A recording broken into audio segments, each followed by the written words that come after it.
मोहिनी एकादशी व्रत कथा। धर्मराज युधिष्ठिर कहने लगे कि हे कृष्ण, वैशाख मास की शुक्ल पक्ष की एकादशी का क्या नाम है तथा उसकी कथा क्या है? इस व्रत की क्या विधि है? यह सब विस्तार पूर्वक बताइए। श्री कृष्ण कहने लगे कि हे धर्मराज, मैं आपसे एक कथा कहता हूँ जिससे महर्षि वशिष्ठ ने श्री रामचंद्र जी से कही थी। एक समय श्री राम बोले कि हे गुरुदेव, कोई ऐसा व्रत बताइए जिससे समस्त पाप और दुख का नाश हो जाए। मैंने सीता जी के वियोग में बहुत दुख भोगे हैं। महर्षि वशिष्ठ बोले, हे राम, आपने बहुत सुंदर प्रश्न किया है। आपकी बुद्धि अत्यंत शुद्ध तथा पवित्र है। यद्यपि आपका नाम स्मरण करने से मनुष्य पवित्र और शुद्ध हो जाता है, तो भी लोकहित में यह प्रश्न अच्छा है। वैशाख मास में जो एकादशी आती है उसका नाम मोहिनी एकादशी है।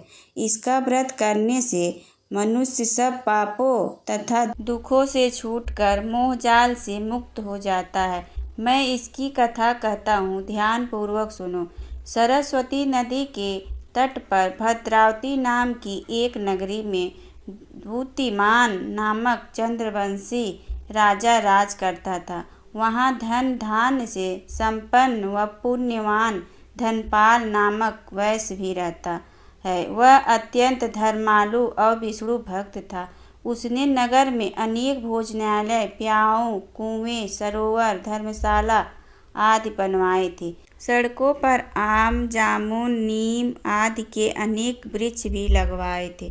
उसके 5 पुत्र थे, सुमना, सदुद्धि, मेधावी, सुकृति और धृष्टबुद्धि। इनमें से 5वां पुत्र धृष्टबुद्धि महापापी था। वह पितृ आदि को नहीं मानता था। वह वैश्या दुराचारी मनुष्यों की संगति में रहकर जुआ खेलता और पर स्त्री के साथ भोग विलास करता तथा मांस का सेवन करता। इसी प्रकार अनेक कुकर्मों में वह पिता के धन को नष्ट करता रहता। इन्हीं कारणों से त्रस्त होकर पिता ने उसे घर से निकाल दिया। घर से बाहर निकालने के बाद वह अपने गहने कपड़े बेचकर अपना निर्वाह करने लगा। सब कुछ नष्ट हो गया तो वैश्या और दुराचारी साथियों ने उसका साथ छोड़ दिया। अब वह भूख प्यास से अति दुखी रहने लगा। कोई सहारा न देख चोरी करना सीख गया।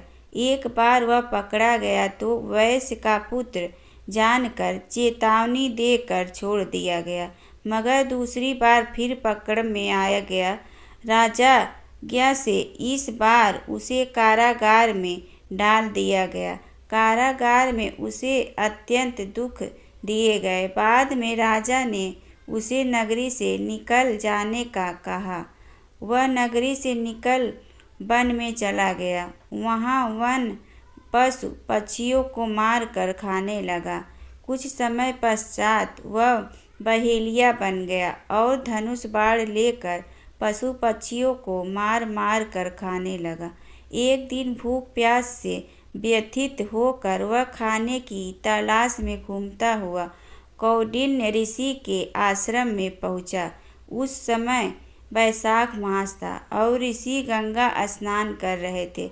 उनके भीगे वस्त्रों के छींटे उस पर पड़ने से उसे कुछ सद्बुद्धि प्राप्त हुई। वह कौंडिन्य मुनि से हाथ जोड़कर कहने लगा कि हे मुनि, मैंने जीवन में बहुत पाप किए हैं। आप इन पापों से छूटने का कोई साधारण बिना धन का उपाय बताइए। उसके दीन वचन सुनकर मुनि ने प्रसन्न होकर कहा कि तुम वैशाख शुक्ल की मोहिनी नामक एकादशी का व्रत करो, इससे समस्त पाप नष्ट हो जाएंगे। मुनि के वचन सुनकर वह अत्यंत प्रसन्न हुआ और उनके द्वारा बताई गई विधि के अनुसार व्रत किया। हे राम, इस व्रत के प्रभाव से उसके सब पाप नष्ट हो गए और अंत में वह गरुड़ पर बैठकर विष्णु लोक गया। इस व्रत से मोह आदि सब नष्ट हो जाते हैं। संसार में इस व्रत से श्रेष्ठ कोई व्रत नहीं। इसके महात्म्य को पढ़ने से अथवा सुनने से 1000 गौदान का फल प्राप्त होता है। पौराणिक कथा के अनुसार एक समय में भगवान विष्णु और देवताओं के बीच महासागर मंथन चल रहा था। मंथन से अमृत निकलने के बाद देवताओं और असुरों के बीच अमृत को लेकर विवाद हो गया। देवताओं को डर था कि यदि असुरों को अमृत मिल गया तो वे अमर हो जाएंगे और देवताओं पर विजय प्राप्त कर लेंगे। इस समस्या का समाधान खोजने के लिए भगवान विष्णु ने मोहिनी रूप धारण किया। मोहिनी रूप में भगवान विष्णु इतने सुंदर थे कि सभी असुर मोहिनी रूप पर मोहित हो गए। मोहिनी ने असुरों से अमृत का घड़ा छीन लिया और देवताओं को दे दिया। इस प्रकार भगवान विष्णु ने मोहिनी रूप धारण करके देवताओं को अमृत पिलाया और उनकी रक्षा की। कीड़ी नगरा की कहानी। एक गांव में एक बुढ़िया माई रहती थी। उसके 2 बेटे तथा बहू थी। बुढ़िया माई भगवान श्री हरि विष्णु की परम भक्त थी। अपना जीवन दान धर्म पुण्य कार्य कामों में लगाती थी, परंतु बुढ़िया माई कभी भी मंदिर और सत्संग में व तीर्थ स्थानों पर नहीं जाती थी। एक बार गांव में भागवत कथा हो रही थी। बेटे ने कहा, माँ आप सारा दिन घर में रहती हैं, आप मंदिर में भागवत कथा सुनने क्यों नहीं जाती? बुढ़िया माई ने बेटे का मन रखने के लिए कह दिया कि आज जाऊंगी, परंतु नहीं गई। ऐसा करते करते 6 दिन निकल गए। बुढ़िया माई के बेटे ने कहा, माँ आज अंतिम दिन है, आज तो कथा सुनने आपको जाना ही पड़ेगा। सारा दिन घर का काम करके बुढ़िया माई ने जाते जाते इतनी देर कर दी कि अंतिम दिन की कथा समाप्त हो गई। भगवान श्री हरि विष्णु सन्यासी का रूप धारण करके बुढ़िया माई के पास आए और बोले, हे बुढ़िया माई तुम कहाँ जा रही हो? बुढ़िया माई ने कहा, मैं भागवत कथा सुनने जा रही हूँ। तब सन्यासी रूप धारी भगवान श्री हरि विष्णु ने कहा, अब इतनी देर से क्यों जा रही हो? वहाँ तो अब कथा समाप्त हो गई है, अब वहाँ जाकर क्या करोगी? बुढ़िया माई ने कहा, अब घर से निकली हूँ तो जाकर ही आऊंगी। सब सन्यासी रूपधारी भगवान श्री हरि विष्णु ने कहा कि अब कथा समाप्त हो गई है, भक्त लोग भी अपने अपने घर चले गए हैं, अब तुम वहाँ से क्या लाओगी? तो बुढ़िया माई बोली, कुछ नहीं तो मैं वहाँ से एक ईंट ही उठा लाऊंगी। तो सन्यासी रूपधारी भगवान श्री हरि विष्णु बोले, तुम वहाँ से मिट्टी की ईंट लाओगी, उसके बदले में मैं तुम्हें एक सोने की ईंट दे देता हूँ। बुढ़िया माई ने ईंट ले ली और घर की तरफ चल पड़ी और विचार करने लगी कि यदि वह ईंट मैं घर लेकर जाऊंगी तो बेटे बहू झगड़ने लगेंगे। इसलिए घर के आंगन में बाहर ही बुढ़िया माई ने वह ईंट जमीन में गाड़ दी। परंतु अब बुढ़िया माई का ध्यान उस ईंट पर ही रहने लगा। खाने पीने घर के काम करने में सदैव बुढ़िया माई अपना ध्यान सोने के ईंट पर लगाए रखती। बेटे बहू ने पूछा, माँ पूरे दिन घर के आंगन में क्या करती रहती हो? तो बुढ़िया माई ने कहा, मैं आने जाने वाले को देखती रहती हूँ। एक दिन बुढ़िया माई मर गई। यमराज के दूत बुढ़िया माई को लेने आए। बुढ़िया माई को लेकर धर्मराज जी के पास पहुँचे और धर्मराज जी को सारी बात बतलाई।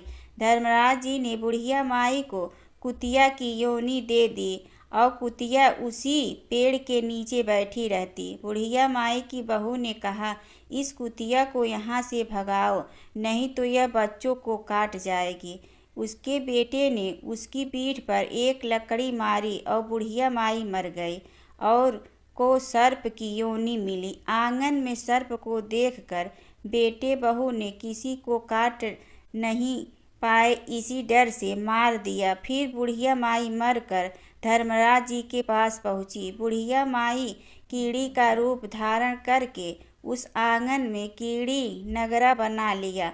आंगन में कीड़ी नगरा हो गया। घर वाले बहुत परेशान हुए। घर वाले भोजन भी नहीं बना रहे थे और मन ही मन होने का स्मरण करने लगे। तब भगवान श्री हरि विष्णु सन्यासी का रूप धारण करके आए और बोले कि कुछ खाने को दे दो। तो घर वालों ने कहा, महाराज, हमारे खाने को भी कुछ नहीं बना है, क्योंकि हमारे घर में कीड़ी नगरा हो गया है। आप ही इसका कुछ उपाय बतलाइए। तब महाराज जी ने आंगन में खुदा और सोने की 28 निकाली और दोनों बेटों को दे दी और कहा, तुम्हारी माँ के नाम से दान पुण्य करना, धर्मशाला बनवाना, स्कूल बनवाना, प्याऊ लगवाना, गौशाला में गाय के चारे खाने की व्यवस्था करना। परंतु दोनों बेटे आपस में झगड़ने लगे कि तू दान कर, तू दान कर।